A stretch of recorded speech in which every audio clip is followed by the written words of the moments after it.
இது முடிவாக இருக்கக்கூடும் என்றால் அதுவே உண்மையான பயமாக இருக்கலாம். ஒரு பழம்பெரும் விளையாட்டு நாயகன் டெட் ஸ்பேஸ் எனும் கோரு கலைக்குள் நம்மை இழுத்து கொண்டு வந்த கிளென் ஸ்கோஃபீல்ட் இன்று கைவிட்டுவிட்டார். ஒரு பறவையின் இறகுகள் போல சத்தமின்றி. புகழுடன் முடிந்ததில்லை, பரிதாபமான நிஜங்களோடு முடிந்தது. ரசிகர்களை குற்றம் சொல்லவில்லை, சந்தையை குற்றம் சொல்லவில்லை. அவர் குற்றம் சொல்லும் ஒரே விஷயம் இந்த தொழில்துறை, இந்த AAA விளையாட்டுத் துறை. 8 மாதங்கள் அவரும் அவரது மகளும் நிக்கோல், ஒரு கலைஞரானவள், சேர்ந்து உருவாக்க முயன்ற புதிய கோர கதை.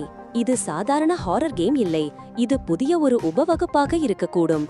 ஆனால் அந்த கனவுக்கான விலை $17 மில்லியன். பிறகு சொன்னார்கள், 10 மில்லியன்ல நடத்தியா போதும், பின்னாளில் 5 மில்லியனுக்கு கொண்டு வாருங்கள். பின்னர் இது கூட அதிகமாயிருக்கு. அந்த நேரத்தில் கிளென் ஒரு கோர முடிவெடுத்தார். சில கனவுகள் செருப்பணியில் இறந்துவிடவிடும் எனில் அதைவிட உயிரோடு விட்டு விடுவதே சிறந்தது. அவரது வார்த்தைகள் ஆம்பிஷன் என்ற கனவுக்குள் நல்லெண்ணமான கொலைகளைப் போலவே. 2025இல் ஒரு AAA கேம் உருவாக்க வேண்டும் என்றால் அது கலைவியலின் பலி தேடுகிறது. அது பணம் மட்டுமல்ல, அது நம் ஆன்மாவையும் கேட்கிறது. நாம் கலிஸ்டோ புரோட்டோகால் என்ற கேமை எதிர்பார்த்தோம். டெட் ஸ்பேஸுக்கு ஆத்மா போன்ற ஒரு வாரிசு. அவசரமான ட்ரெய்லர்கள், ரத்தம் சிந்தும் கிளைவ் போர்கள், அறைகளை கிழிக்கும் பயம். ஆனால் வெளிவந்தது ஒன்று கூடவில்லை. அது ஒரு கையூறான AAA உறவு கழிவாக இருந்தது. பெர்ஃபார்மன்ஸ் பிரச்சனைகள், கிரெடிட் செய்யப்படாத டெவலப்பர்கள். கேம் பிழைத்தது, ஆனால் சாகாமல் வாழவில்லை. கிராஃப்டான் சொன்னது, இந்த கேம் $1 பில்லியன் ஹிட் ஆகணும். ஆனால் அது தொலைத ஒரு வார்ப்பானது. அப்போது இந்த தொழில் உலகம் மெல்ல உளறியது. புது ஹாரர் கேம்கள் இப்போது செலவாகாது.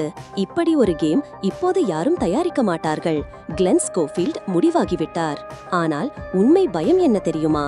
நெக்ரோமார்ஃப்கள் இல்லை, அவைகளை வெல்லும் ஹீரோக்கள் இல்லை. நிஜமான பயம் ஒரு AAA கேம் எடுத்தோரை இந்த தொழில்துறை தள்ளும் கொடூர செயல்முறைதான். 2025இல் ஒரு AAA கேம் உருவாக்க பட்ஜெட்கள் 100 மில்லியனை கடக்கிறது. டெவ் குழுக்கள் மென்மேலும் கடுபடுகின்றன. பணதாரர்கள் கலைவியலை விட பேட்டில் பாஸை பெரிதாக்குகின்றனர். புதிய ஐடியா, அது டிக்டாக்கில் ட்ரெண்ட் ஆகலாமா என்று முன்னமே கேட்கப்படுகிறது. ஒரு கதையை எழுதும் முன்பே அதை எப்படி விற்பது என்று சொல்கிறார்கள். இத்தனை சம்பவங்களுக்கு பின் கிளென் சொல்கிறார், இது எனது கடைசி கேமாகலாம். இது ஒரு ஆயுவன் கீழே வைக்கும் மனிதனின் வார்த்தைகள் அல்ல, இது ஓர் எச்சரிக்கை சைரன். முழுக்க தொழில்துறை ஒரு பாஸ் என்ற நிலைக்குள் உள்ளது. ஸ்டூடியோகள் மூடப்படுகின்றன, வாய்ப்புகள் சத்தமின்றி செத்துப்போகின்றன. விஜயத்தை செய்யக்கூடிய ஐடியாக்கள் மாறாக மொபைல் கார்டு கேம்ஸ் உருவாக்க வேண்டும் என்று முடிவடைகின்றன. நாம் 17 மில்லியன் தரக்கூட தயங்குகிறோம், ஆனால் 300 மில்லியன் ஒரு மார்வல் மொபைல் கார்டு கேமுக்கு செலவு செய்கிறோம். அதை இன்று யாரும் நினைவில் வைத்திருக்கிறார்களா? இது நமது வரிசையில் ஒரு போரல்ல, இது ஒரு தொழில்துறையின் உயிரிழப்பு. இப்போது கிளென் திரும்புவதாக சொல்கிறார். கலைக்குள் படங்கள் வரைகிறார், கதைகள் எழுதுகிறார். ஆனால் அவர் நம்மை மறந்துவிடவில்லை.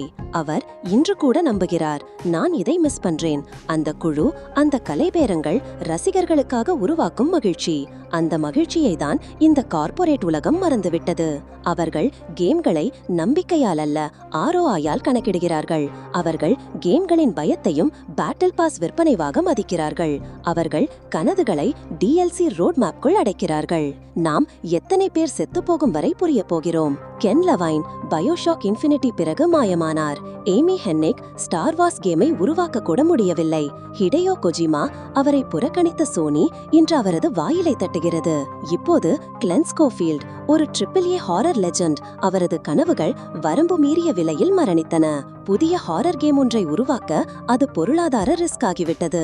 முன்பு ஒரு வீரன் இருளை வெல்லலாம், இன்று ஒரு திட்டத்தின் பிரைஸ் டாக் தான் அந்த வீரனை வீழ்த்துகிறது. முடிவில் அவர் சொல்வது, நான் இருக்கிறேன், எழுதி வரிந்து கலைஞராக. ஆனால் என் கடைசி கேம் இதுதான் இருக்கக்கூடும். நாம் கேட்க வேண்டிய கேள்வி இதுதான், அவர்தான் தோல்வியடைந்தாரா அல்லது நாம் அவரை தோல்விக்கு தள்ளிவிட்டோமா?